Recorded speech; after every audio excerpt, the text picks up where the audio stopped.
We're close to the release of Sifu, and as someone who loves martial arts movies and games like Sleeping Dogs, I've been looking forward to this ever since it was first revealed. So I decided to put this short video together with 12 things you should know about Sifu before its release on the 8th of February. Remember to hit the like button if you find the video useful, watch until the end, and also subscribe if you're new to the channel. Right, let's get into it. In Sifu, you play as a young martial arts student whose family has been murdered, and this is your quest for revenge as you hunt down the 5 assassins responsible. Now, each assassin has their own hideout, which is themed around one of the 5 Chinese elements: fire, earth, water, wood, and metal. And of course, they each have their own selection of goons for you to beat your way through and brutalize. The combat that we've seen in each of the trailers for Sifu looks very fluid and realistic. It's actually the thing that first caught my eye because Sleeping Dogs is one of my favourite games, and this instantly reminded me of it. In this game, the protagonist is using the Pac-Man style of Kung Fu rather than random fighting techniques thrown together for the game. You can parry enemy attacks, but you only have a small parry window. Enemies will also parry your attacks, preventing you from landing more than a few hits unless you stun them first. There are enemies that will throw heavy attacks at you, which you can evade.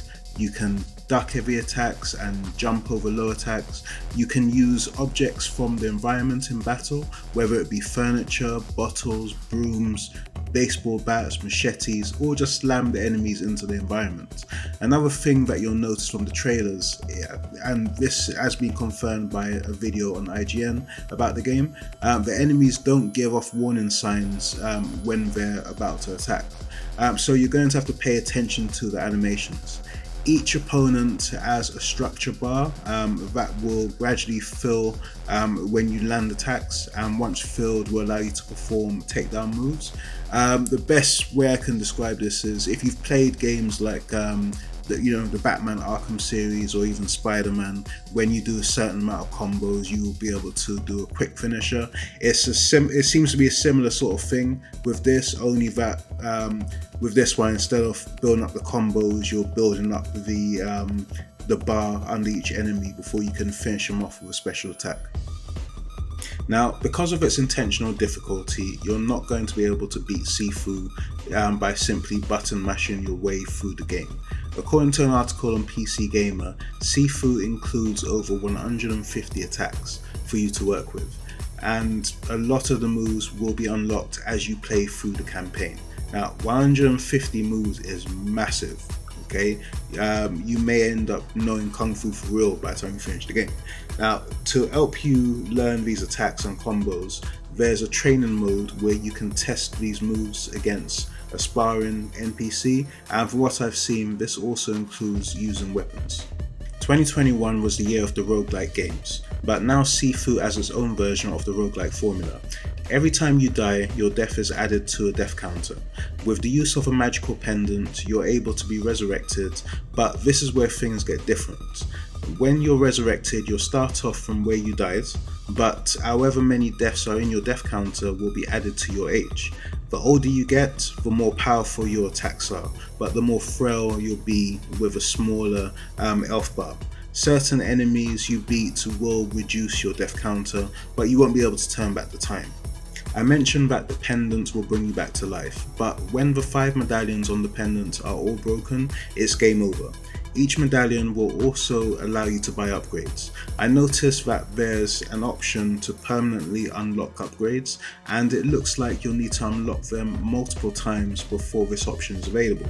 Presumably, this will make those combos available when you start a new run, similar to permanently infusing items in Deathloop. When your pendant does run out, you'll restart from the chapter you're currently on rather than having to restart the entire game.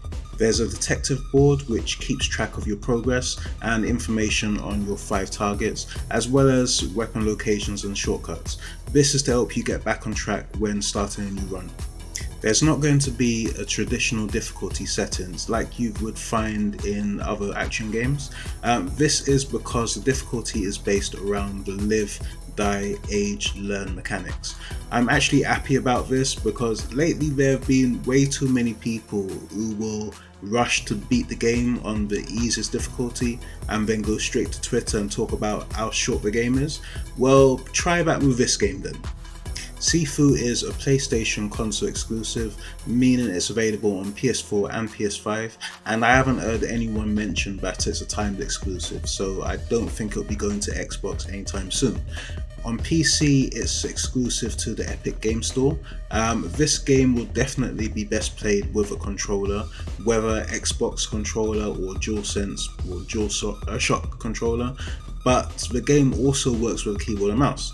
I play on both PC and PS5, but I wouldn't ever consider playing this game with a keyboard and mouse. But if you got the skills, go for it.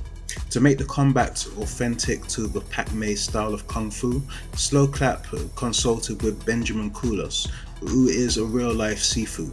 Each of the protagonists' movements are inspired by his, which is why it looks so slick.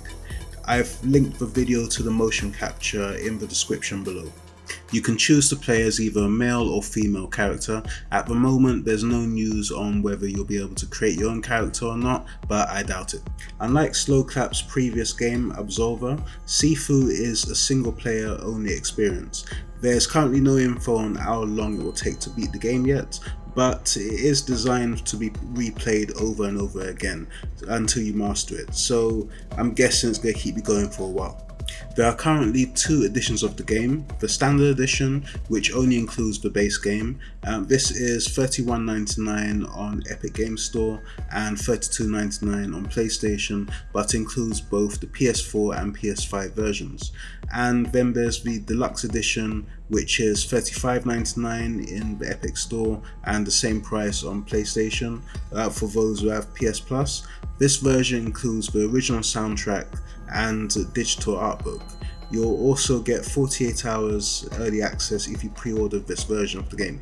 For PlayStation players who don't mind waiting, there will be a physical release arriving sometime in the spring for PS4 and PS5.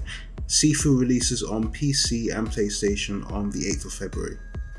So there are 12 things you should know about Sifu. I think the game looks very interesting, and anyone who's into martial arts movies and games may want to check this one out. If you made it this far, please hit the like button, subscribe, and check out some other content. You will find links to all my sources in the video description. Thanks for watching.